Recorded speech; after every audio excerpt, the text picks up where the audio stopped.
de m'avoir demandé d'introduire Jean-Pierre Maugendre. Le présenter est sans doute inutile. Il n'est pas jusqu'aux élèves qui sont familiers de son visage, de ses mimiques à la télévision et de la riche variété de ses rires, sourires. Donc sans grande originalité, je vous dirais que nous nous sommes connus avec Jean-Pierre au MJCF il y a 45 ans. Et nous nous sommes guère quittés depuis. Ancien élève de la prestigieuse école navale, tu as pris la présidence du MJCF en 1981 et rejoint la fraternité Saint-Dominique en vue d'entrer dans la vocation dominicaine. Le bon Dieu avait d'autres plans. En 1984, je te succède à la tête du MJCF et tu rejoins alors l'entreprise Opus Alcatel qui vend de la téléphonie. En 1985, tu épouses Catherine Mancheron. Vous aurez 6 enfants, dont l'une, Madeleine, enseigne ici à Saint-Dominique. Et quelques petits-enfants, je n'ai pas eu le temps de me renseigner. 10. En parallèle, tu rejoins Chrétienté Solidarité et y crées des cercles d'études à travers toute la France. Et comme il faut bien remplir ces journées, tu tâtes de la politique dans le Nord et deviens conseiller régional. En 1988, nous fondons avec M. Rostand et Christian Marquand l'association Renaissance catholique, association qui a contribué en 1992 à la création de notre groupe scolaire Saint-Dominique. Au-delà de la marche pour la vie, de la journée du livre ou encore de l'université d'été, tu écris des articles, donnes des conférences, organises des colloques. Bref, tu es un polyactif. Depuis 2007, tout en conservant tes activités militantes, tu rejoins le Centre d'études des entreprises, où j'étais moi-même entré en 1994, et tu interviens dans diverses entreprises pour t'occuper de former les chefs.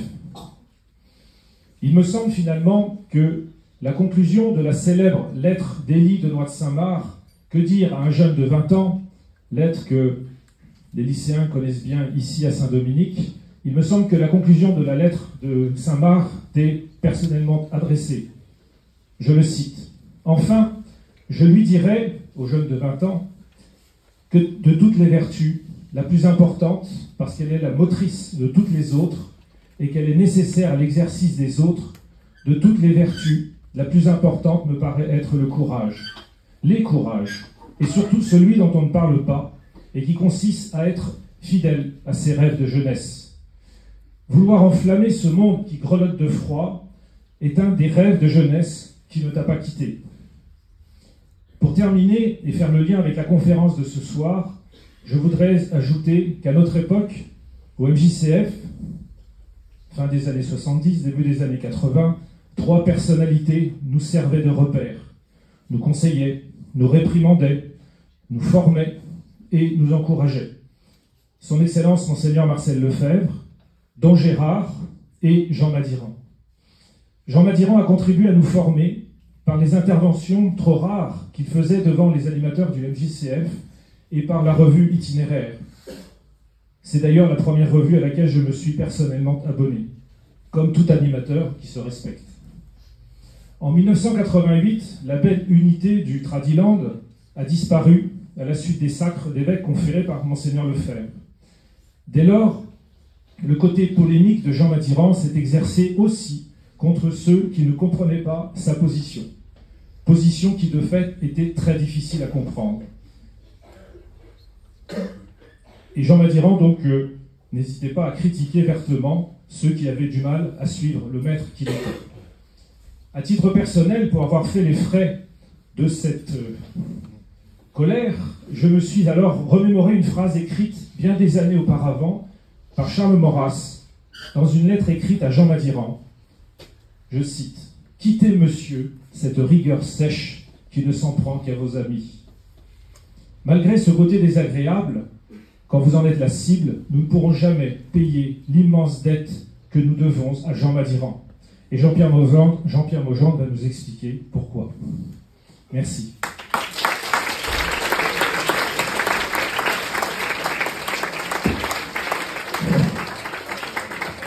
Merci beaucoup, cher Michel, de ces propos introductifs, animés par une amitié ancienne et profonde. Merci de m'inviter donc à partager. Donc on m'a dit que j'avais droit à 1 heure. Vous parlez pendant 1 heure de Jean Madiran. Donc je vous remercie de m'accueillir. Je voudrais passer cette soirée sur 2 idées forces. La première, c'est que cette conférence, eh bien ma foi, c'est un acte de piété filiale. Voilà, Jean Madiran, nous y reviendrons tout à l'heure, a beaucoup insisté sur l'importance de la piété filiale. Il est décédé il y a un petit peu plus de 10 ans maintenant, en juillet 2013. Et bien, cette conférence, c'est rendre hommage au maître qu'il fut et à ceux qui nous ont permis d'être ce que nous sommes aujourd'hui, en tout cas pour un certain nombre d'entre nous, Michel et moi certainement. Et puis également, cette conférence, c'est l'occasion de revenir encore, toujours, sur une page de l'histoire de l'Église, non pas par nostalgie, mais par volonté de comprendre la situation dans laquelle nous nous trouvons, de manière à rester fidèles aux promesses de notre baptême. Voilà, deux intérêts majeurs, je pense, de cette soirée. Une soirée d'hommage filial, et puis un petit peu d'histoire pour comprendre où nous en sommes aujourd'hui. De manière très classique, je vous propose un plan en 3 parties. Une première partie, ce seront des éléments biographiques. Une deuxième partie, ce seront l'œuvre et la pensée de Jean Madiran. Et la troisième partie, ce sera l'héritage et l'actualité de Jean Madiran. Première partie, quelques éléments biographiques.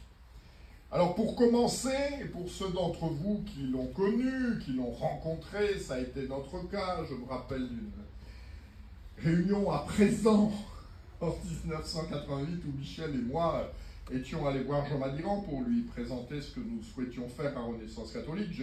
J'ai des souvenirs plus chaleureux et plus heureux de mon existence ici-bas que de cet entretien. Je vous renvoie à la préface qu'a faite Michel de Gégère, donc, qui a lui aussi a connu Jean Madiran donc, dans son ouvrage L'hérésie du XXe siècle, et qui me semble profondément vrai. C'était d'abord un regard qui vous transperçait l'âme, des yeux bleus délavés qui exprimaient une tristesse secrète. Il vous fixait longuement, paraissait hésiter. Une ironie discrète parfois y affleurait. On se sentait pesé, jaugé, avant qu'il ne commence à vous parler. Tant de paroles avaient été dites et mal comprises. Tant d'amis s'étaient éloignés. À quoi bon, encore, se répéter? Il avait connu bien des combats perdus, bien des déceptions, bien des brouilles. Il gardait un temps le silence, puis soudain, la confiance reprenait le dessus. L'intelligence s'élançait, il prenait la parole comme il prenait la plume, la voix douce, chantante, n'était pas celle de l'imprécateur qu'ont fait de lui ses adversaires. Elle n'avait pas le tranchant, la pointe de ses textes, de ses démonstrations. Elle chantait comme la terre dans le soir de l'été. Elle était pleine de bienveillance. Il expliquait, c'était une merveille de l'entendre, de le voir jeter une clarté solaire sur ce qui avait d'abord paru complexe ou embrouillé. Voilà, il y en a plusieurs pages comme ça. Voilà. Je crois que cette introduction, et Michel de Gégère le note bien, voilà. Jean Madiran, c'est d'abord un regard. Il a de très beaux yeux bleus. Voilà, pour ceux qui l'ont connu, c'est très frappant, il avait de très beaux yeux bleus. Alors, Jean Madiran n'est pas né Madiran, il est né à Arfel. Il est né à Libourne en 1920. D'une famille catholique, classique, et il utilisera plusieurs pseudonymes dans sa vie de journaliste. D'abord Jean-Louis Lagore, nous y reviendrons. Lagore, c'est un petit village du côté de Pau-Orthez. Jean-Baptiste Castétis, et puis Jean Madiran, nous y reviendrons tout à l'heure. On peut lui appliquer ce qu'il disait à propos de Corneille. Il n'était pas un converti, et installé dès sa naissance dans la solide maison chrétienne, il ne l'a jamais quittée. Voilà, Jean Madiran, c'est d'une famille catholique, comme il en existait des milliers, des dizaines de milliers, avant la Seconde Guerre mondiale. Voilà, c'est un héritier, et il va chercher à être fidèle à cet héritage. Il fait ses études à Bordeaux, puisque que Libourne, c'est à côté de Bordeaux, où il milite à l'Action française. Et il va faire là la connaissance, il sera militant avec lui, d'un personnage qui est amené à rejoindre la grande histoire, puisqu'il s'agit de Daniel Cordier. Daniel Cordier, c'est le secrétaire de Jean Moulin, donc le responsable du Conseil national de la résistance. Voilà, donc, militant d'Action française avec Jean Arfel à l'époque. Il est admissible à Normal Sup, mais échoue à intégrer à Normal Sup, comme quoi on peut réussir sa vie sans intégrer Normal Sup. Et, suivant un processus dont nous parlerons tout à l'heure, il découvre Maurras en seconde, Saint-Thomas d'Aquin en Cagne. Mais la rencontre qui le marquera définitivement, c'est celle de Maurras en 1942. Il a écrit dans une revue d'étudiants un article assez critique sur une critique que faisait Maurras de Pascal. Et donc il dit, Maurras n'a pas compris ci, pas compris ça, bon très bien. Donc il y a une réunion de Maurras à Bordeaux, et puis là on présente Madiran à Maurras en disant il va se ramasser une avoinée dont il va se souvenir. Et là pas du tout, Maurras lui dit, j'ai lu votre truc, je vous embauche. Très bien. Donc il commence à écrire à l'Action française à partir de ce moment-là. Et c'est le moment où aussi Maurras lui donne comme consigne, dès ce moment-là, si vous êtes catholique, ne le soyez pas à moitié. Si vous êtes catholique, ne le soyez pas à moitié. Il passe un DES de lettres, de philosophie, et puis il devient journaliste. Comme je viens de le dire, il collabore à l'Action française, à la Revue universelle d'Henri Massis, donc qui est intellectuellement le même univers. Il est décoré de la Francisque en 1944. Mais l'élément qui va changer sa vie, c'est son arrivée à Maslac comme professeur de philosophie.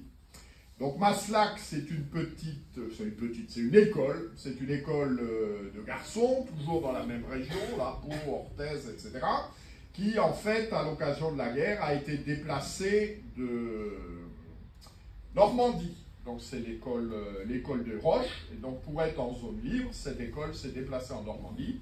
Le directeur en est André Charlier, et puis Madiran, il répond une petite annonce, et puis il vient comme professeur de philosophie. Et là, la rencontre avec André Charlier, nous en parlerons tout à l'heure, va changer sa vie.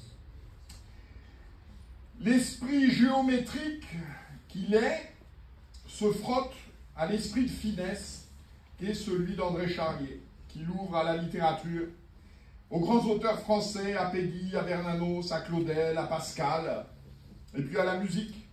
Puisque l'originalité de l'école de Maslac, c'est que l'ensemble des activités est réparti en un schéma classique, plutôt anglo-saxon, les études académiques, le sport et l'art. Et l'art en particulier pour André Charlier, c'est le théâtre et la musique. Voilà. Et donc le matin, on fait les maths, etc. L'après-midi, on fait du sport. Et le soir, on monte des pièces de théâtre, on fait de la musique, on déclame des vers. Voilà. C'est comme ça que s'organise la vie à l'école de Maslac. Donc André Charlier, dont je vous rappelle, donc, il est l'auteur des Lettres au capitaine, et qui, lui, est sur un itinéraire sensiblement différent, puisque lui, c'est un converti. Voilà, André Charlier, il est baptisé à 18 ans, comme son frère Henri, le père est franc-maçon, etc. Voilà. Il est élevé dans le refus et l'opposition à la religion. Et d'ailleurs, c'est quelque chose qui frappera beaucoup Madiran, il le dira très souvent. Il dit, voilà, André Charlier, il a suivi la démarche inverse de l'Église conciliaire. L'Église conciliaire, elle va de l'Église au monde, et André Charlier, il est passé du monde à l'Église. Voilà. Et dans une belle démarche de conversion. C'est la période pendant laquelle il va écrire 3 livres. Ces 3 livres, donc il les signe sous le nom de Jean-Louis Lagore, comme je vous l'ai dit, c'est un petit village, là, vers Pau-Orthez.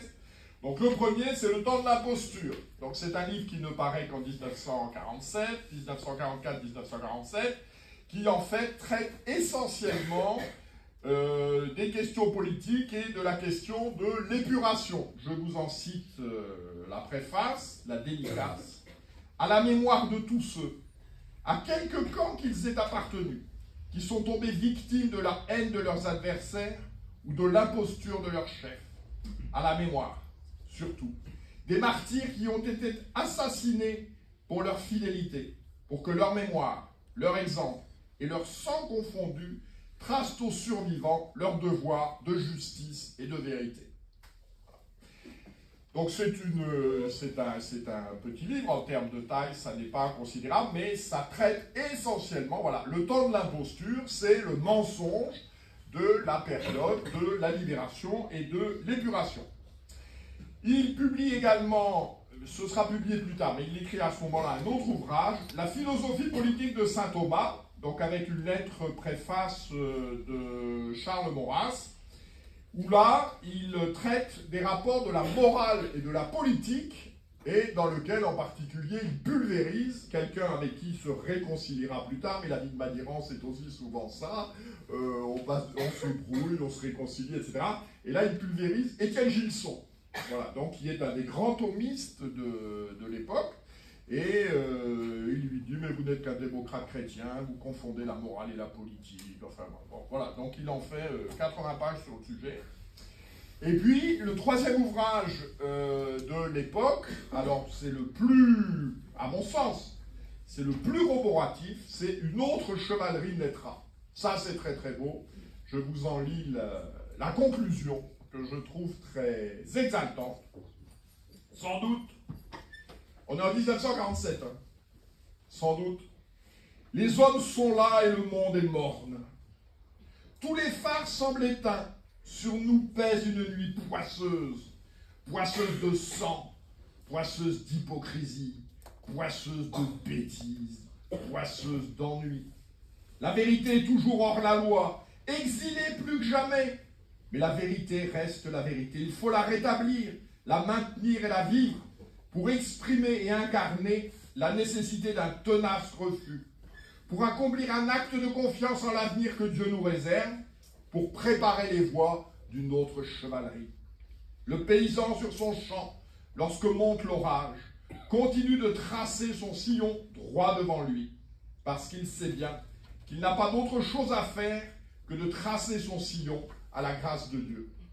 C'est quelque chose, ça, qui, je dirais, va parcourir toute l'œuvre de Madiran. C'est, on fait ce qu'on a à faire, on fait ce qu'on doit faire, et puis c'est le bon Dieu qui décide si on a des résultats, quoi. Mais on ne court pas après les résultats. Voilà. L'objectif, c'est pas d'avoir des résultats. L'objectif, c'est de faire ce qu'on doit faire. Parce que le bon Dieu, il va nous juger pour savoir si on a fait ce qu'on devait faire à un instant donné. Les résultats, c'est son problème, c'est pas le nôtre. Voilà. Et il y a déjà ça dès 1947 dans ce texte. Alors c'est très facile à lire, c'est vraiment très, très vigoureux, c'est passionnant. En 1950, on en a parlé, voilà, du jour au lendemain, il quitte Maslac.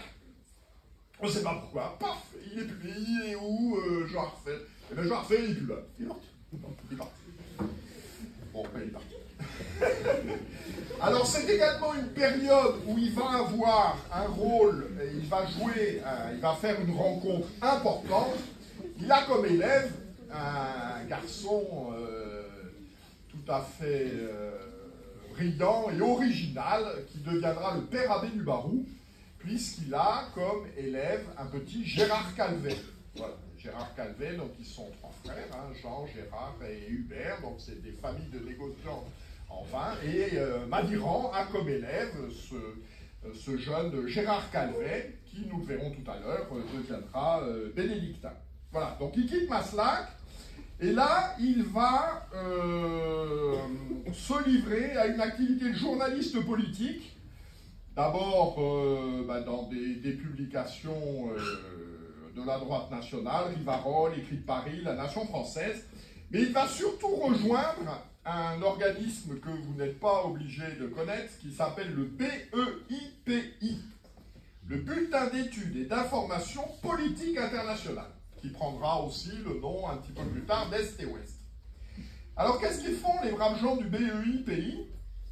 On est en 1947, je vous rappelle que la question se pose à l'époque de savoir s'il y aura un coup d'État communiste en France. Enfin vraiment la situation est extrêmement tendue autour de la puissance du parti communiste. Et il existe des milieux intellectuels qui travaillent sur le communisme. Et les anticommunistes les plus virulents que l'on trouve dans ce dispositif, ce sont des gens qui ont connu le communisme de près, puisqu'ils en ont été des dirigeants. Et là, Jean Madiran va faire la connaissance de deux personnes qui vont le marquer profondément et lui donner une connaissance assez exceptionnelle du communisme. Henri Barbet, donc il est né en 1902, qui est un ancien membre du bureau politique du Parti communiste, et Pierre Sellor. Voilà, Barbet, Sellor, donc qui l'un et l'autre. Alors, Sellor, il a été secrétaire général du comité central du Parti communiste.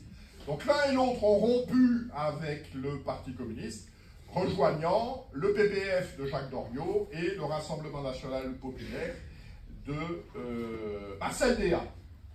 Henri Barbet se convertira en 1951 et finira sa vie, entre guillemets, dans le traditionnalisme. Voilà, un ancien membre du bureau politique du Parti communiste. Et ce qui permettra à Jean Madiran d'écrire un texte fulgurant en juillet-août 1966 à destination des évêques de France. Qu'avez-vous fait des communistes convertis? Qu'avez-vous fait des communistes convertis? Et là, il pense à son ami, en particulier Henri Barbet. Et là, il fait la connaissance d'un homme à bien des égards exceptionnel, qui est Georges Albertini. Georges Albertini, alors lui est normalien, lui il a réussi, il est agrégé de philosophie. C'est un esprit extrêmement brillant et il a été directeur de cabinet de Marcel Déat. Marcel Déat, donc, qui est le président du Rassemblement national populaire, qui est ministre du Travail dans les gouvernements de 1944, qui est un anticatholique frénétique. Voilà, Marcel Déat, c'est un anticatholique frénétique qui finira sa vie réconcilié avec la Sainte Église dans un couvent en Italie, près de Turin, où il finira réconcilié. Mais quand vous écoutez ses discours, il est vraiment... Alors c'est toute la tendance, c'est Saint-Loup, Saint-Paulien, etc. Il est très, très, très anticatholique. Et Georges Albertini, c'est un homme brillant. Il va conseiller tout le personnel politique de la 4e République et de la 5e République. Il travaillera avec les cabinets de Georges Pompidou, etc. Voilà, c'est un homme très brillant. Et donc, Madiran s'intéresse à la question du communisme. Il fera une traduction de Divini Reinem Toris. Michel en a parlé tout à l'heure, mais à l'époque, je crois, Michel, une année pour le MJCF, il nous a fait un cycle sur Divini Reinem Toris. C'est-à-dire, on a pour les animateurs, on a eu une année de cours avec Madiran sur Divini Reinem Toris. Donc, 1950, 1955, et Madiran s'intéresse autour de cette question du communisme à un sujet bien précis que sont les collusions de l'Église catholique avec le communisme, en particulier avec le mouvement Pax en Pologne, et la complaisance, pour ne pas dire plus, d'un certain nombre de publications françaises, la vie ex-catholique, et puis la vie catholique, et surtout les ICI de Georges Jourdain, donc les informations catholiques internationales. Voilà, donc toute la presse qui a pignon sur rue en France est très favorable au communisme, avec l'analyse qui est de dire le triomphe du communisme est inéluctable. Voilà, parce que, bon, je rappelle, on est, je sais pas, 1947, 1949, la Chine devient communiste, c'est la fin de... Voilà, donc le communisme, c'est la Chine, c'est l'Union soviétique, c'est toute l'Europe de l'Est, c'est un certain nombre d'avancées en Afrique, enfin, et ça paraît effectivement inéluctable. Et donc un certain nombre d'ecclésiastiques disent, bon, ben, l'Église, il faut bien qu'elle survive dans ce contexte, et il faut qu'on trouve ce qu'on appelle au Canada des accommodements raisonnables. C'est la raison pour laquelle, on y reviendra tout à l'heure, par exemple, le Concile ne traite pas du communisme. Voilà, le Concile ne traite pas du communisme, parce qu'il faut... Alors, il y a les accords Pimène, etc., mais voilà. Ils vont gagner, donc il ne faut pas qu'on se fasse remarquer. Voilà, c'est ça un peu le cœur du sujet. Les travaux qu'il fait au BEIPI, lui, qui sont financés en particulier par le GIM, le groupement des industries métallurgiques, c'est-à-dire que une partie du patronat a peur de cette montée du communisme et donc finance ce type d'association. Et ce qui donne à Madiran une certaine notoriété et un certain nombre de moyens. Alors, petite incidente sur le nom de Madiran. Alors, Madiran, c'est une abbaye bénédictine. C'est une abbaye bénédictine près de Maslac. Et André Charlier faisait faire des retraites et des séjours aux élèves de Maslac à Madiran. Voilà. Et Madiran, l'abbaye va disparaître en 1952, puisque les moines vont déménager à Tournaille. Les moines vont déménager à Tournaille parce que, en quelques mois, il y aura eu 30 vocations. Et donc, c'est trop petit. Et donc, les moines déménagent de Madiran à Tournaille. On a aussi, c'est intéressant, la filiation. Voilà, Madiran, c'est une fondation d'Ancalca. Et Ancalca, alors le grand homme d'Ancalca, c'est Don Romain Banquet. Et puis, Ancalca étant une fondation de la pierre qui vire. Le fondateur de la pierre qui vire, c'est le père Muard. Donc, qui crée la congrégation dite de Subiaco. Voilà. Congrégation bénédictine. Voilà. Ne soyez pas surpris, si vous allez, vous faites des retraites au barreau, etc. C'est la règle de Saint-Benoît, mais la congrégation de Subiaco, c'est un petit peu différent de la congrégation de Solesmes. Voilà. Si vous allez à Fongongo, c'est Solesmes. Le Barou, c'est Subiaco. Les deux différences, la règle de Subiaco est plus stricte, en particulier avec le lever de nuit, c'est plus austère. Et puis il y a également une dimension apostolique, qu'il n'y a pas du tout à la congrégation de France. Voilà, le fait de faire des catéchismes, des trucs comme ça, c'est dans les gènes de la congrégation du Père Muard. Voilà. Et donc, on voit bien aussi pour Madiran, puisqu'il choisit ce nom, c'est par fidélité à André Charlier, à Maslac, etc. C'est la raison pour laquelle il adopte ce nom. En 1955, il publie un livre, « Ils ne savent pas ce qu'ils font », dans lequel il dénonce les collusions de la gauche catholique avec le communisme. Et puis il y a plein de protestations, des articles, etc.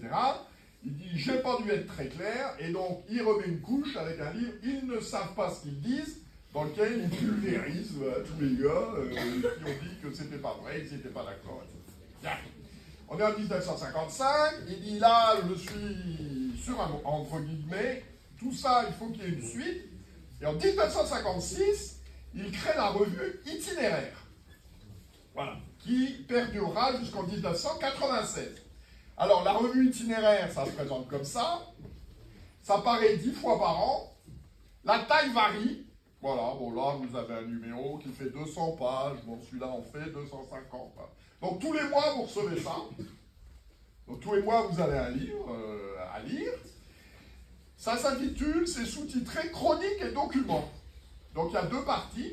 Il y a des textes sur un sujet donné, ou pas sur un sujet donné. C'est le commentaire de l'actualité. Et puis les documents, c'est le commentaire de l'actualité. Donc il y a deux numéros. Il y a le numéro classique, comme celui-ci, et puis il y a le numéro avec un thème. Voilà, le Saint-Sacrifice de la messe. Et puis il fera également des numéros sur André Charlier, le Père Emmanuel, le Père Calmel, etc. Voilà. Donc, 10 numéros par an, de 1956 à 1996. Les 4 personnes qui ont donné leur accord dès le début pour contribuer à cette publication, Henri Charlier, le frère aîné d'André, qui lui est sculpteur, qui vit au milieu de Saint-Loup. Louis Saleron, donc, qui est un intellectuel brillant, très orienté sur les questions de syndicalisme, d'agriculture, de politique, etc. Marcel Clément, le fondateur de l'Homme Nouveau. Et Henri Pourrat, donc l'écrivain auvergnat que vous connaissez, Gaspard des Montagnes, et Vent-de-Mars. Et puis, collaborateur irrégulier, l'amiral Offand, qui est ancien secrétaire d'État à la Marine, Henri Massis, le directeur de la revue universelle, Marcel Decoorte, donc, qui est un philosophe belge, l'ouvrage, vous avez dû lire ça, L'intelligence en péril de mort, et Jean de Fabrègue, qui dirige la France catholique. Donc la France catholique qui est l'hebdomadaire qui a été fondé par le général de Castelnau au moment de la création de la Fédération nationale catholique en 1924. Voilà. On a là une revue intellectuelle un peu sérieuse, quoi. Tous les gens qui sont là sont des gens brillants. Donc, 1956-1996, en 1982, il est cofondateur du quotidien Présent, donc qui se définit comme matériellement politique et formellement catholique. Voilà, il s'agit de commenter l'actualité politique et religieuse au jour le jour. Pour cela, ils sont 5 au début, donc Bernard Romain Marie Antony, qui à l'époque a fondé le centre Henri et André Charlier. Voilà, donc on retrouve Henri et André Charlier. La rencontre de Bernard Antony, alors il le raconte, c'est pas un secret d'État, voilà, il est à Tournaille et puis il est désespéré par la manière dont a fini l'affaire d'Algérie, il était très engagé, etc. Il demande à voir un moine, et le moine, c'est Don Gérard. Il fait sa connaissance à ce moment-là, et Don Gérard, il dit, voilà, ça m'a marqué, ce bon moine, etc. Vous voyez, tout ça, c'est un ensemble intellectuel de gens unis par le haut, par l'essentiel. Donc Bernard Romain Marie Antony, le centre Henri et André Charlier, c'est l'origine du pèlerinage de Pentecôte. Le pèlerinage Notre-Dame de Chrétienté, historiquement, c'est le pèlerinage du centre Henri et André Charlier, donc fondé par Bernard Antony, et puis sur le pèlerinage, beaucoup Rémy Fontaine. Deuxième personnage qui va compter dans cet aspect biographique, c'est François Brignot. Alors François Brignot, c'est encore un autre monde. Alors c'est un breton, il est de Concarneau. C'est aussi un pseudonyme, il s'appelle Vell, et son père est socialiste révolutionnaire. C'est-à-dire que son père est instituteur, voilà, il dit, hein, sa mère est très catholique, son père est instituteur, mais ils ne se sont pas mariés à l'église, il n'a pas de catéchisme, il n'a rien, mais alors il se rappelle quand il était petit, son père partait manifester et tout, etc. Il y avait des bagarres avec, alors à l'époque c'est pas des gendarmes mobiles, c'est avec l'armée, et puis il dit, on passait les soirées, je passais mes soirées, de tout petit bonhomme là, avec les copains de mon père, à boire, à fumer, tout. Il dit, j'en ai conçu une haine du désordre. Voilà. Ces trucs-là, c'était pas bon. Alors François Brignot, donc, alors il a aussi une particularité, avec un instinct très sûr des causes perdues, il s'engage dans la milice en 1944. Bon, c'est pas très judicieux. D'ailleurs, c'est d'autant moins qu'évidemment, il finit en prison. Et là, il fait la connaissance parce qu'il se retrouve dans la même cellule d'un garçon que vous connaissez au moins de nom, qui est Robert Brasillac. Voilà, ils sont en cellule ensemble. Et donc, vos connaissances, un cher ami, faisait. Le troisième larron, c'est Hugues Kérali. Donc Hugues Kérali, c'est Hugues de Blinière. Donc c'est un frère du père Bruno de Blinière. C'est un frère du père Louis-Marie de Blinière, hein, le fondateur de la fraternité Saint-Vincent-Ferrier que vous avez vu. Et le cinquième larron, c'est Pierre Durand, donc qui s'occupe de la partie matérielle et qui, lui, est surtout engagé au Front National.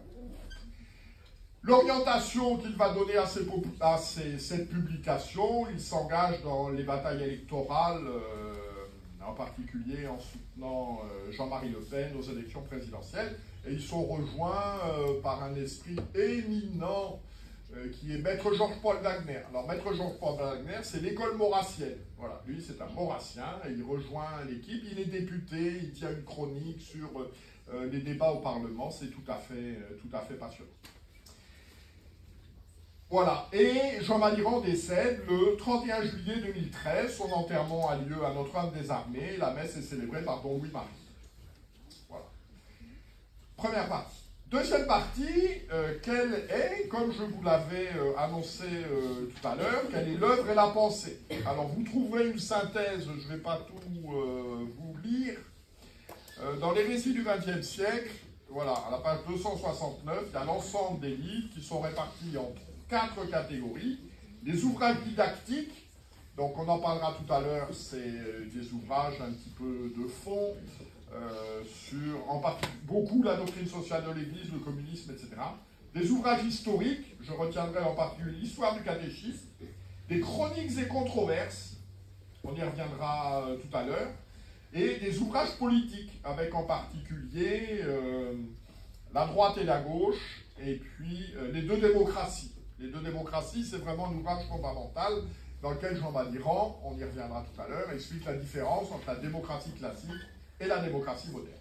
Alors, nous l'avons dit tout à l'heure en parlant de Madiran, nous le redisons maintenant, dans le domaine intellectuel comme dans le reste d'ailleurs, la génération spontanée n'existe pas.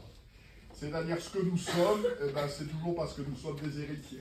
Alors de qui Jean Madiran est-il l'héritier? J'ai noté trois influences majeures. Maurras, on en a parlé tout à l'heure, qu'il découvre en lisant Léon Daudet à l'âge de 15 ans.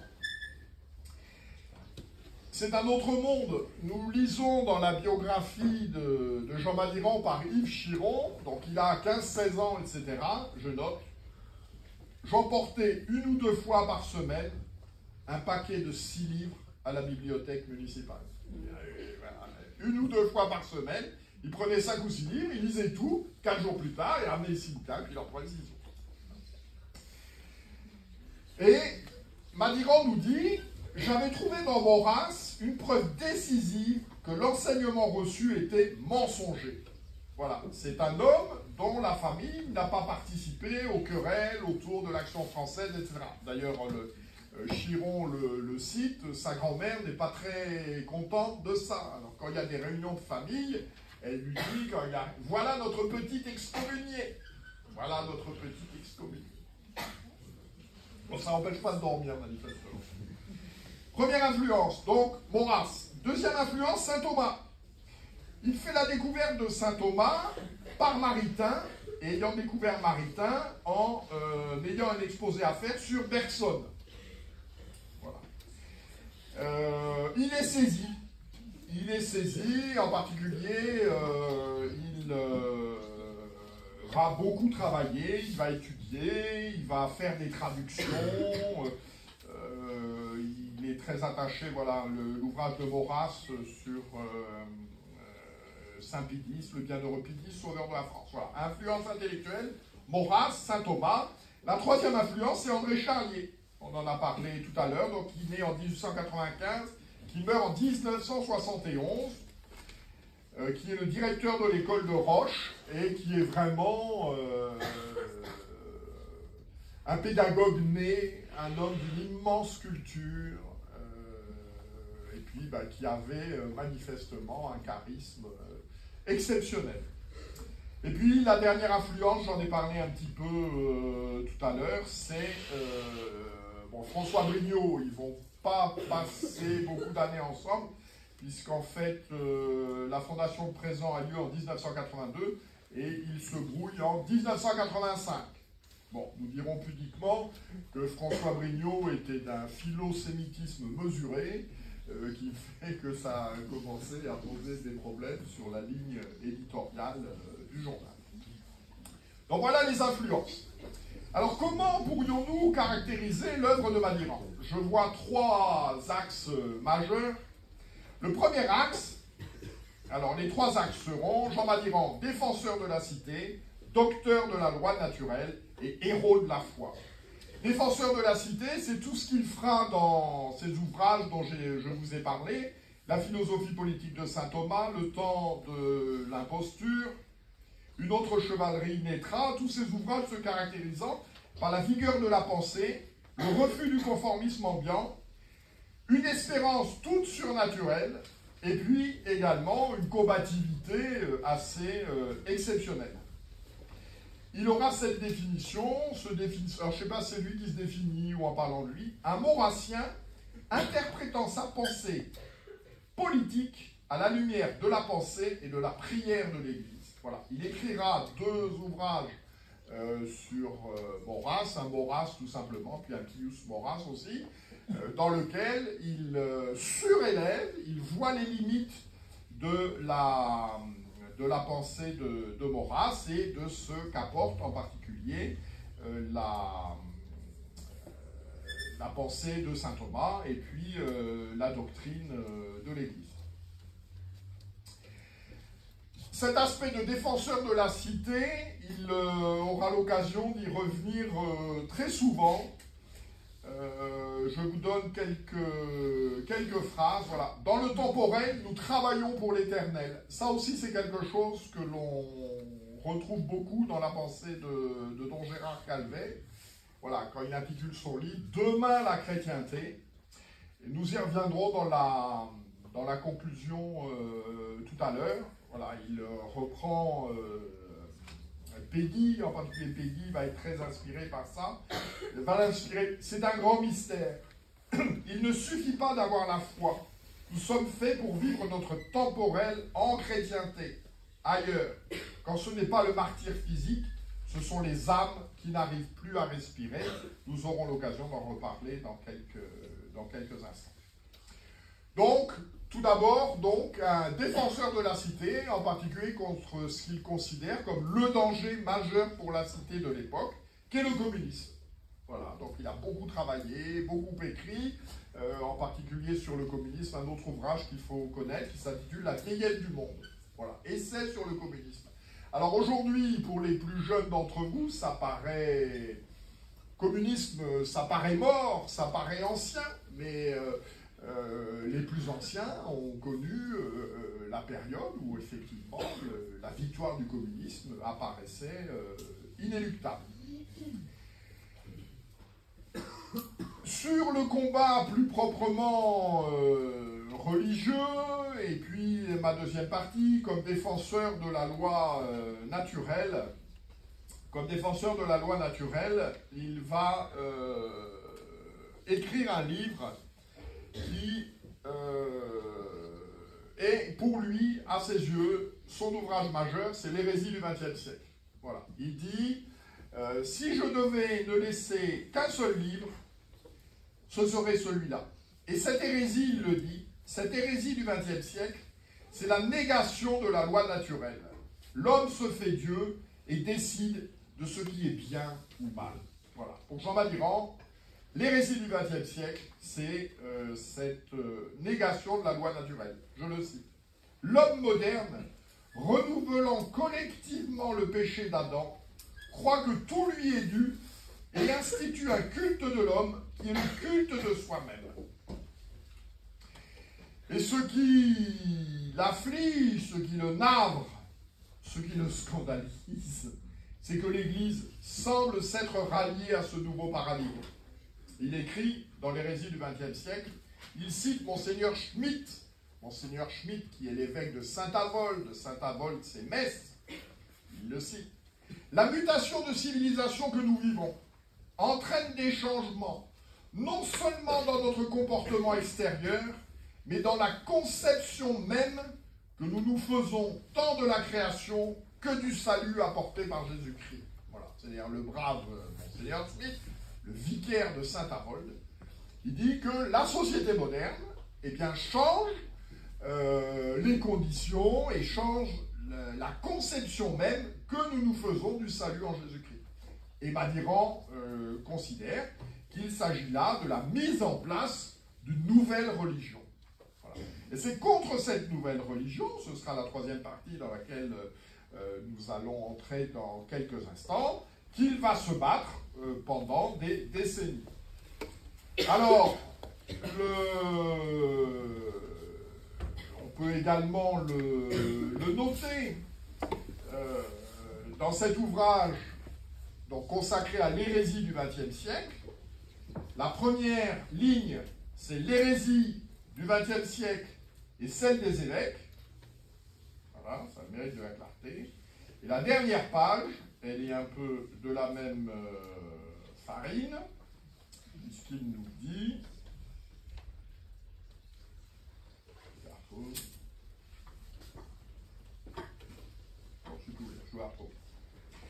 Voilà, pour lui, ce sont vraiment des éléments importants. Voilà, l'hérésie du XXe siècle et celle des évêques. Alors, quel est le positionnement qui va être le sien par rapport à ça? Il me semble qu'on en trouve la synthèse la plus claire dans la déclaration d'identité de la revue itinéraire. Qu'est-ce que nous cherchons à faire face à cette hérésie? L'œuvre de réforme intellectuelle et morale, chacun commençant par soi, est l'héritage que nous avons reçu de Louis Veuillot, de Frédéric Leplay, du cardinal Pie, du père Emmanuel, de Péguy, de Maurras, des Charlier, de Massis, d'Henri Pourrat, et de tous ceux qui, avec eux et comme eux, ont retrouvé le sens de notre véritable tradition nationale et chrétienne. La réforme intellectuelle et morale dont notre temps a besoin consiste en résumé à redonner à l'esprit de sacrifice la place qu'il occupe forcément dans la vie militaire, où il est plus visible, plus éclatant, ce qui a une valeur d'exemple. Aujourd'hui, au milieu de l'obscurantisme spirituel et du désert moral des sociétés modernes, que proposer à l'enthousiasme de la jeunesse, sinon d'abord l'austérité, la discipline, l'héroïsme militaire, et non pas notre devise officielle, liberté, égalité, fraternité, qui tient lieu d'idéal moral et civique à nos républiques. À contre-courant de cette apostasie immanente dont il vient de parler, et sans tomber dans un sédévacantisme immanent, nous gardons l'écriture sainte, le catéchisme romain et la messe catholique. Voilà. Alors, c'est un petit peu ce que l'on peut développer à partir de Jean Madiran comme héros de la foi catholique.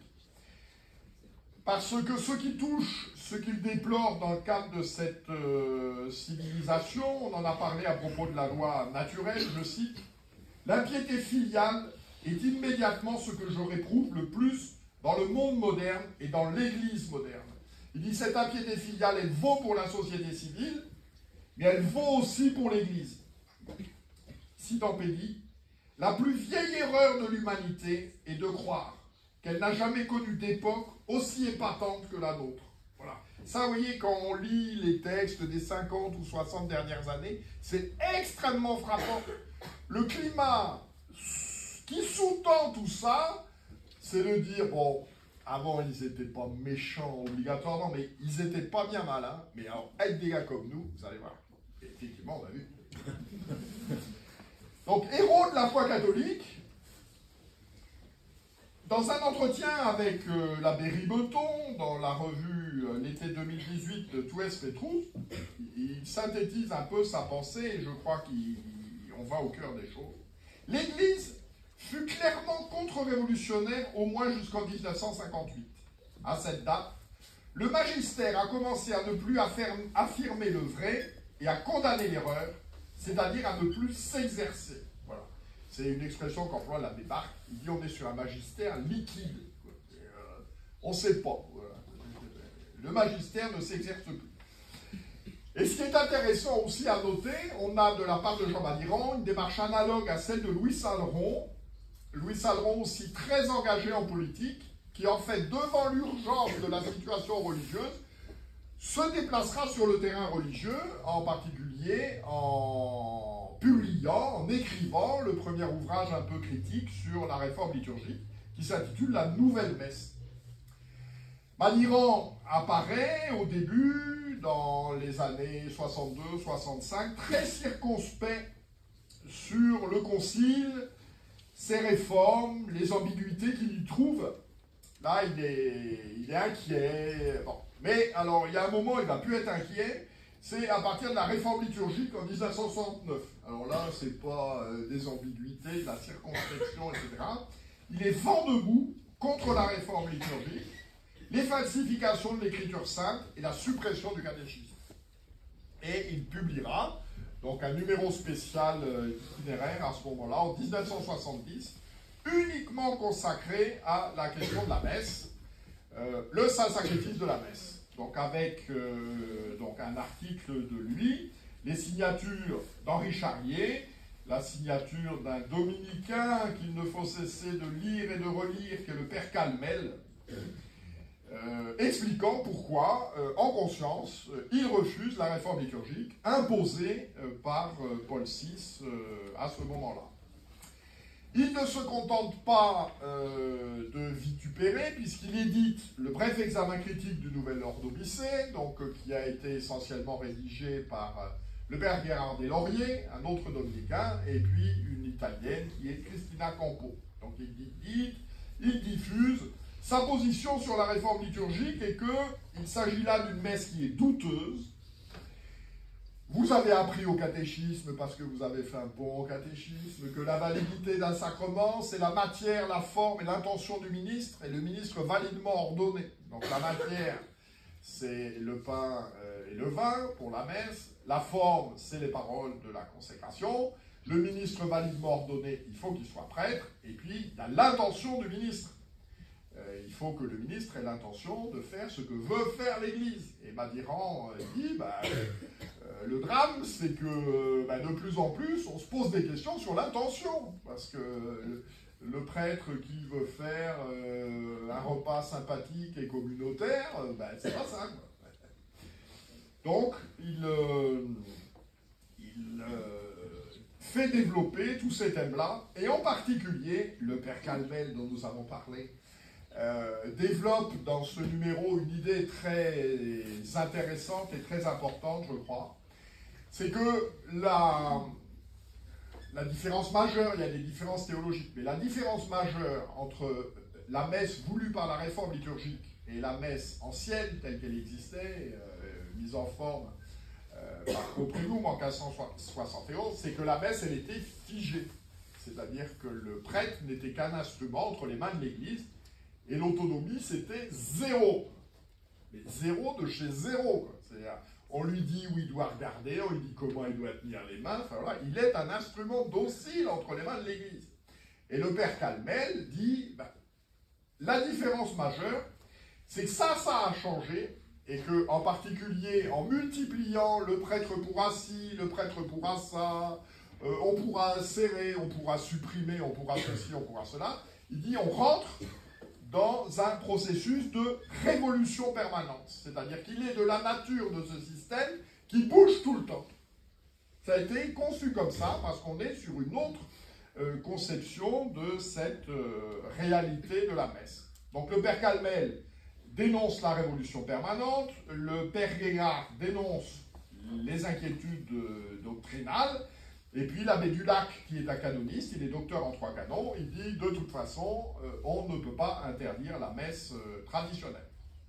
Ce furent des moments douloureux, parce que évidemment en faisant ça, il s'est brouillé avec l'homme nouveau, donc avec Marcel Clément, avec Jean Housset, donc qui prend la direction, enfin qui dirige et qui est le créateur de l'Office international des œuvres de diffusion sur le droit naturel et chrétien.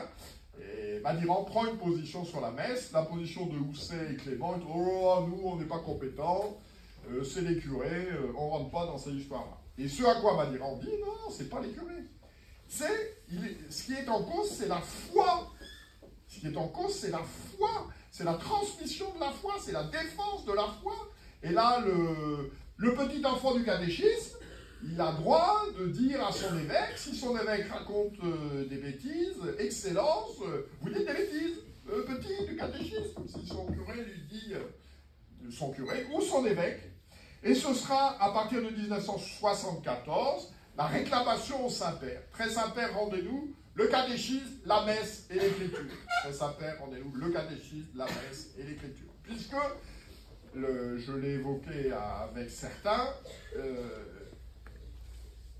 nous sommes dans un processus de révolution, c'est-à-dire qu'en fait, tout est changé. Les salles du calendrier sont déplacées, les autels sont remplacés, la célébration de la messe face au peuple, face à Dieu, devient une cérémonie. Voilà, tout est bouleversé. Je le disais à certains. La seule chose, c'est un clin d'œil de la Providence, la seule chose mystérieuse, qui est survécu à tout ça. La seule chose qui n'a pas bougé, la seule, tout le reste a changé, c'est le « Je vous salue Marie ». Ça, c'est un... Bunigny, il est donc l'homme de la réforme liturgique, il est allé voir Paul VI. Et il dit, très Saint-Père, j'ai un truc super pour le « Je vous salue Marie », on va le changer. Et le pape, qui avait une grande piété mariale, etc., il a dit, cher ami, pour une fois, je ne vais pas tenir compte de vos conseils, donc vous reprenez votre truc, vous dégagez, on ne change pas, je vous salue. C'est la seule chose qui n'a pas changé. C'est amusant. C'est la vue de la Providence. Alors, le résultat de tout ça aussi, et Madiran y reviendra à plusieurs... Alors il y a aussi, il ne faut pas se laisser intoxiquer. Voilà, nous lisons dans l'encyclique de Jean-Paul II, pour Vicessimus Quintus Annus, du 4 décembre 1988, donc c'est pour l'anniversaire du concile. Les pasteurs et le peuple chrétien, dans leur immense majorité, ont accueilli la réforme liturgique dans un esprit d'obéissance et même de ferveur joyeuse. Bon. Alors ça, c'est gentil, mais c'est pas vrai. C'est pas vrai. Là, on est dans du fantasme, quoi. Bon, d'ailleurs, ils l'ont accueilli avec une telle ferveur joyeuse que dans un pays comme la France, en l'espace de 50 ans, la pratique religieuse est passée de 25% à moins de 2%. S'il n'y avait pas eu cette ferveur joyeuse, on se demande ce qui serait passé. Bon, et Madiran, en permanence, revient sur ces questions-là. Ce dont nous n'avons pas conscience suffisamment, c'est qu'on est vraiment sur une période de révolution. C'est la guerre dans l'Église. Voilà, Don Gérard, là, je suis en train de lire un livre de lui, il raconte, il est au Brésil, etc. Un jour, un de ses confrères doit se rendre, il est au Brésil, doit se rendre à une ville à côté, et le père abbé l'oblige à retirer l'habit et à se mettre en complet veston. Et dans son hier, etc., Don Gérard dit, si on me demande la même chose, je pars. Mais ça veut dire qu'on le demandait, on exigeait ça. C'est la mise au pas des catéchismes. Et Jean Madiran vit, c'est ce qu'ont vécu ceux qui ont été témoins ou acteurs de ces événements, c'est la persécution, c'est la guerre. Madiran est un polémiste redoutable.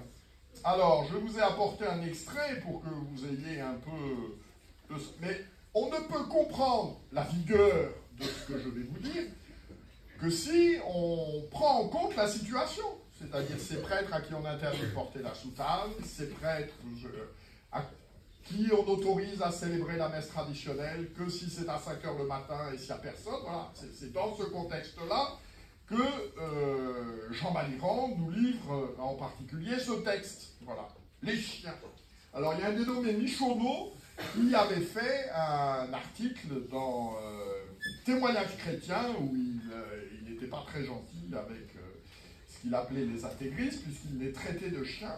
Et donc Madiran en fait 50 pages sur le registre. Je vous en donne qu'un petit extrait pour vous mettre en bouche.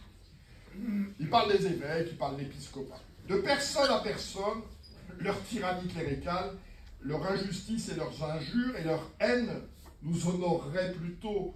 S'ils nous applaudissaient, nous nous demanderions en quoi donc nous avons flanché, en quoi nous avons faibli, en quoi nous avons trahi. Ils livrent les esprits au marxisme, ils livrent la presse au règne de l'argent, ils livrent les organisations au noyantage des appareils crypto-communistes, le sachant ou ne le sachant pas.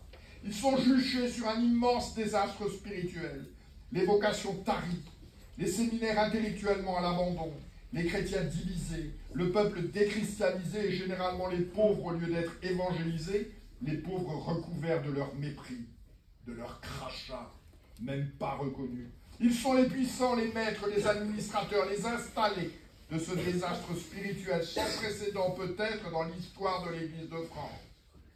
Et pour défendre l'arbitraire et l'abus de leur puissance, ils n'ont pas une explication, une motivation, une analyse, une argumentation, une justification, pas une qui puisse résister au feu de la critique, au crible d'un débat contradictoire, à l'épreuve d'une confrontation avec les faits, et ils le savent. Ah non, de personne à personne, ce n'est pas leur mépris qui nous chagrine, c'est leur approbation qui nous épouvanterait.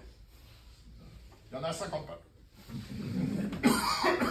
Alors, évidemment, une vigueur comme ça peut surprendre. Marcel Clément, avec qui il n'était pas d'accord, a cette très belle phrase, il dit « On le dit polémiste, c'est un apôtre. »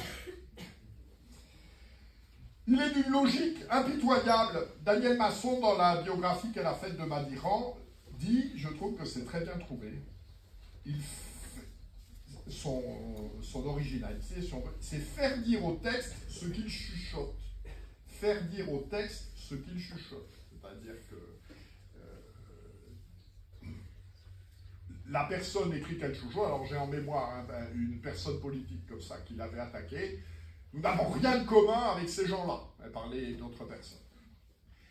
Il dit, mais non, mais chère madame, c'est pas vrai, vous avez au moins en commun la nature humaine, vous avez au moins en commun l'amour de la France. Et puis il en fait 15 pages, quoi. Évitez de raconter n'importe quoi. C'est-à-dire, objectivement, il prend le texte et il fait dire au texte ce qu'objectivement il veut dire, et à laquelle la personne n'avait absolument pas pensé. Je m'étais toujours dit, surtout pas d'échange écrit avec Madiran. Pas de polémique, allons le voir. Parce qu'on est sûr de se faire tailler en pièces. Donc, c'est un homme d'œuvre également, et en particulier, il contribue à la réédition de 2 ouvrages fondamentaux, puisqu'ils ont disparu, ne sont plus disponibles, le Catéchisme de Saint-Pie et le Catéchisme du Concile de Trente. Voilà, ce sont des numéros spéciaux de la revue itinéraire, le Catéchisme de Saint-Pie et le Catéchisme du Concile de Trente. Également, Michel l'a évoqué tout à l'heure, donc jusqu'en 1988, il manifeste un soutien appuyé à Monseigneur Lefebvre. Il fait paraître en particulier dans plusieurs numéros de la revue toutes les correspondances entre Monseigneur Lefebvre et le Saint-Siège, le cardinal Sepper, etc. En 1988, il refuse de s'exprimer publiquement sur le sujet, craignant que cette question ne devienne une ligne de fracture entre catholiques partageant la même foi, fidèles au même catéchisme et à la même messe. Voilà, la position de Madiran à l'époque. Et voilà, pour ou contre les sacres, ça n'est pas, que cela ne devienne pas une ligne de fracture entre catholiques qui ont la même foi, le même catéchisme, la même messe. Bon, alors à la fin, c'est évoqué là, dans la biographie, il aura des propos moins puisque sa position en particulier, bon, il n'est pas très favorable, et en particulier Don Gérard est très opposé, donc comme Madiran est très opposé, est très lié à Don Gérard, bon, il se développe un climat, je dirais, d'opposition à Monseigneur Lefebvre. Dans un entretien donné à la fin de sa vie là, avec Jacques Régis Ducré, il a une position plus nuancée au vu des résultats. Voilà, disant, 30 ans plus tard, on ne peut pas dire qu'il ait eu tort à 100%, ni même à 50%. Alors quand vous dites de quelqu'un, on ne va pas faire les choses à moitié, ça veut dire que vous allez les faire totalement. En guise de conclusion, que vous dire? Je pense à 2-3 choses. Nous l'avons évoqué tout à l'heure. L'héritage, alors avant ça, l'héritage de Jean Madiran, je pense, c'est d'abord tout ce qui a été fait dans le cadre du Centre Henri-André Charlier, donc qui a mené une œuvre intellectuelle importante. C'est aujourd'hui ce qui est fait dans le cadre du pèlerinage Notre-Dame de Chrétienté, voilà, qui est vraiment je dirais, dans la filiation de ce que Bernard Anthony, Jean Madiran. Alors Jean Madiran disait, pour le pèlerinage de Chrétienté, pour le centre de Charlier, il en était un parrain. Et il précisait bien, non pas au sens mafieux du terme, hein, mais au sens plus classique. C'est bien sûr également la filiation et les liens qui ont été établis avec une communauté religieuse comme la communauté du Barou, la communauté bénédictine, dont il était oblat. Voilà, Jean Madiran était oblat du Barou, ce qui renforçait encore les liens avec la communauté. Et puis, je crois aussi, une œuvre comme la nôtre à Renaissance catholique, je pense qu'elle n'aurait pas existé si Jean Madiran et son œuvre intellectuelle, dans le cadre de la revue itinéraire, n'avaient pas existé. Que dire en guise de conclusion, pour tenir l'heure qui m'a été donnée? Il y a une phrase d'André Charlier qui me semble convenir à la situation, et Madiran, je crois, l'a vécu. Il faut accepter d'être seul, ensuite on s'aperçoit qu'on ne l'était pas. Voilà. Au moment de la crise de la messe, voilà, Madiran a rompu des amitiés anciennes, et voilà, il a fait ce qu'il estimait être son devoir devant Dieu. Voilà, il faut se positionner devant Dieu, alors prendre conseil, prier, voilà. Mais qu'est-ce que Dieu attend de moi? Et il n'y a que ça qui compte, quoi. Et je crois que... Alors ça, Chiron le dit bien dans sa biographie, là, il dit, voilà, une grande droiture, une grande honnêteté intellectuelle, voilà, je fais ce que je crois devoir faire. Je prends conseil, je prie, mais la vie des gens, c'est pas ça qui compte, là. Quand on arrivera devant le bon Dieu, on ne nous demandera pas ce que nos voisins ont pensé de nous. Alors ça, je peux vous dire, c'est sans intérêt. On nous demandera ce que le bon Dieu a pensé. Ça, c'est le premier point. Le deuxième point, qui me semble important de retenir, que nous apporte Jean Madiran, c'est que sa réclamation n'a jamais été une révolte. Sa réclamation n'a jamais été une révolte. Il fait une réclamation au Saint-Père, voilà, très Saint-Père, toujours courtois, toujours déférent, même s'il est vigoureux. Et je crois, dans les temps que nous vivons aujourd'hui, c'est une leçon. Voilà, notre réclamation n'est pas une révolte. Elle n'est pas une révolte contre l'Église, elle n'est pas une révolte contre... Elle est une réclamation, voilà, pour le bien de nos âmes. Nous avons droit, voilà. C'est une expression que Madiran emploiera souvent, voilà. Les chiens, on leur laisse les miettes qui tombent de la table, etc.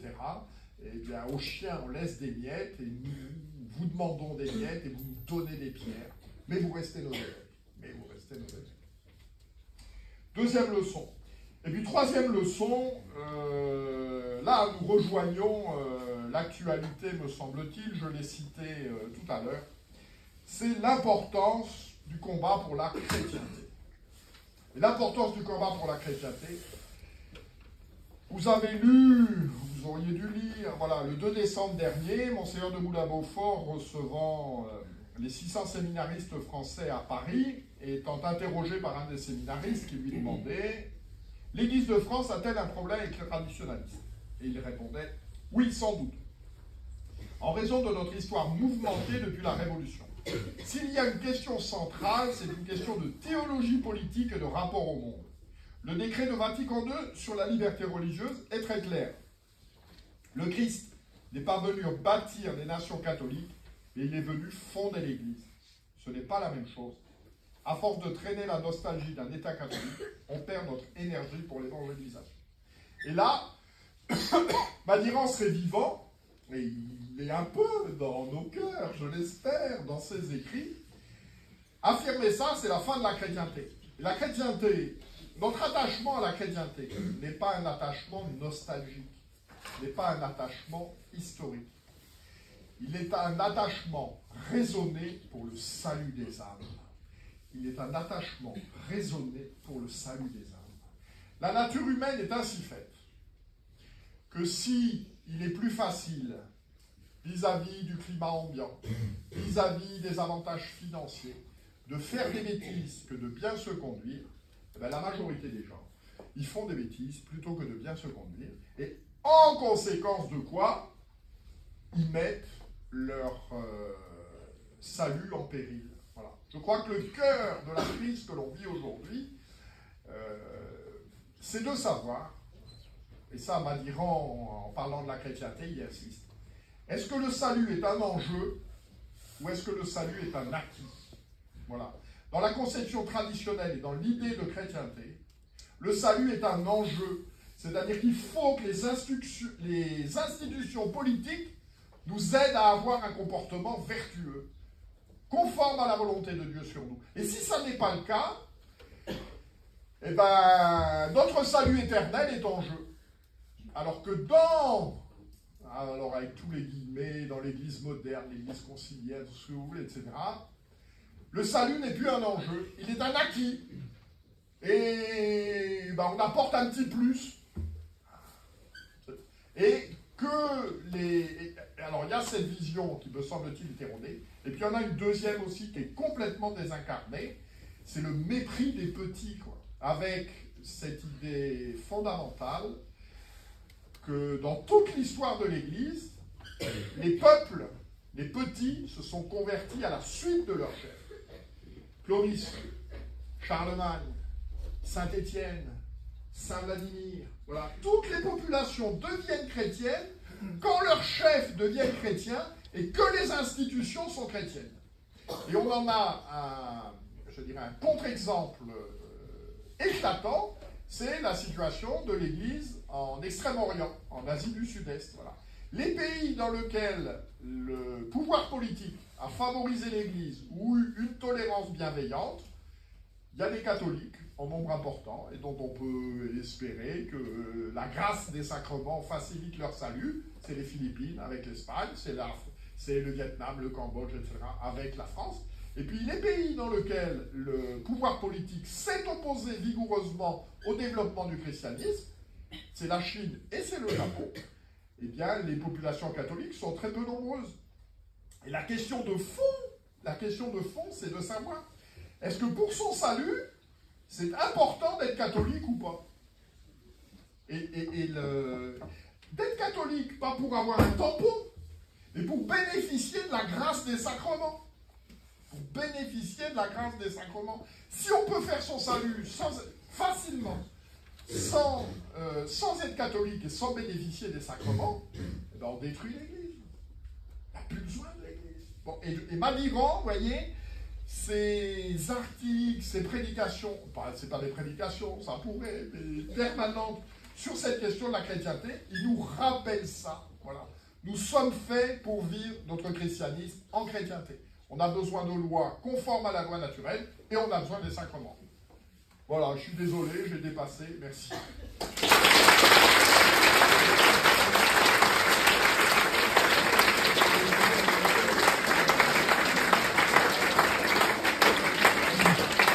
Excusez-moi,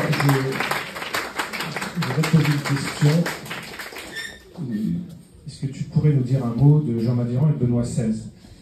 Parce que oui, l'accueil du Motu Proprio en 2007 n'est pas passé inaperçu. Je te rends le micro. Non, oui.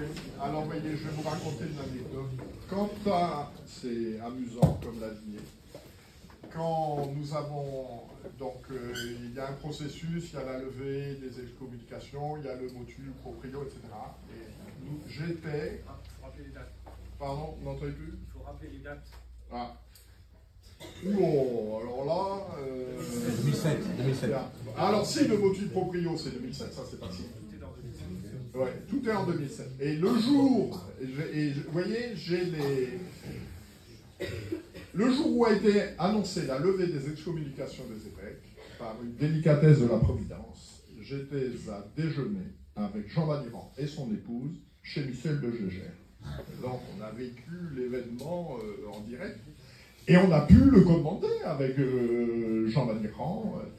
Bon, et il était d'une immense reconnaissance vis-à-vis du pape.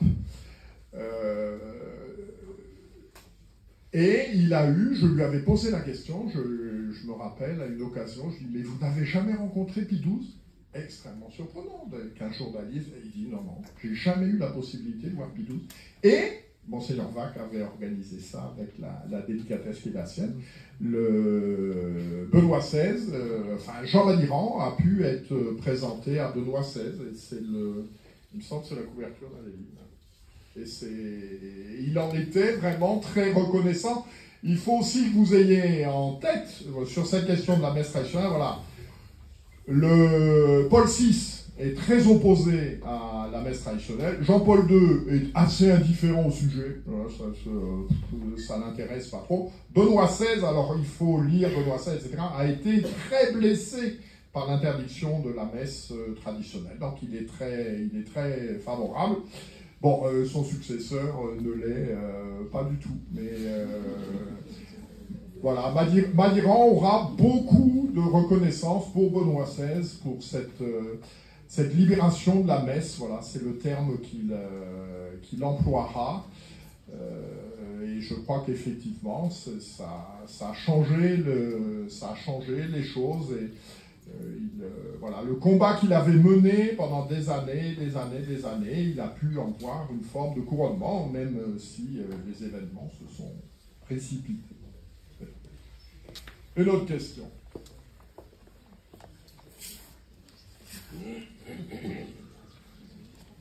Juste une question assez basique, mais quand vous parlez de défenseur de la cité, Oui. qu'est-ce que vous entendez par cité? Oh, cité, je l'entends au sens politique du terme, au sens la cité, la société civile. Voilà, donc la cité à Rome, c'est la cité, c'est Athènes, Sparte, nous, c'est la société française.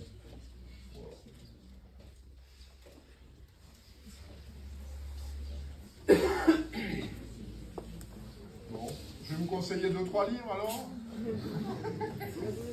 Alors, vous l'avez dit. Alors, attends, si je commence à mélanger les trucs, ça pourrait être. Donc, voilà. Si je devais ne laisser qu'un seul livre, ce serait l'hérésie du XXe siècle. Donc, je suis là. Donc, tout ça, c'est disponible. Une civilisation blessée au... Alors, ça, c'est un ouvrage de commande. C'est Don Gérard qui lui avait demandé, cher frère, est-ce que vous pourriez écrire quelque chose? C'est on aurait pu dire aussi de Madiran qu'il était le docteur de la piété filiale. Voilà. Il dit que le mal de notre temps, c'est l'impiété dans la société civile comme dans la société religieuse. C'est le texte que je vous ai lu. On a l'impression qu'avant nous, il y a eu des abrutis, et puis qu'enfin, avec nous, on commence. Voilà, donc ça, c'est très, très facile à lire. Alors ça reste de référence. Il avait fait une première édition. Là, c'est une édition qui a été enrichie. Là aussi, donc, un ouvrage sur... il y a 2 ouvrages, je vous l'ai dit tout à l'heure, donc de Madiran sur Maurras. Bon, pour ceux qui ne connaissent pas l'auteur. Alors l'avantage, là, de cette biographie sur Maurras, etc., c'est d'avoir un regard catholique sur l'œuvre de Maurras. Pour ceux que ça intéresse, histoire de la messe interdite. Bon, donc là, c'est très factuel. Il explique les déclarations, l'enchaînement des faits, le texte, etc. pour se remémorer des événements que l'île Renaud a connus, mais peut-être pas la majorité d'entre eux. Et puis, dernier point, réclamation au Saint-Père. Donc, c'est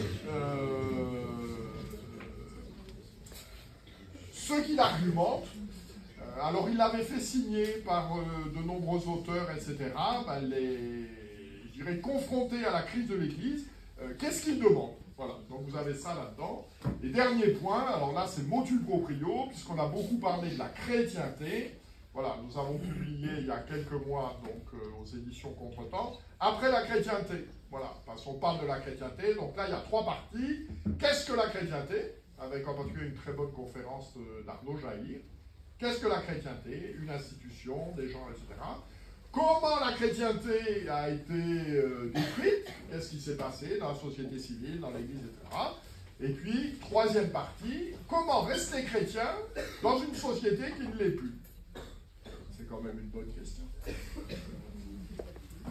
Voilà, donc tout ça est disponible. Je ne sais pas s'il y a des questions, des gens qui ont repris leurs esprits.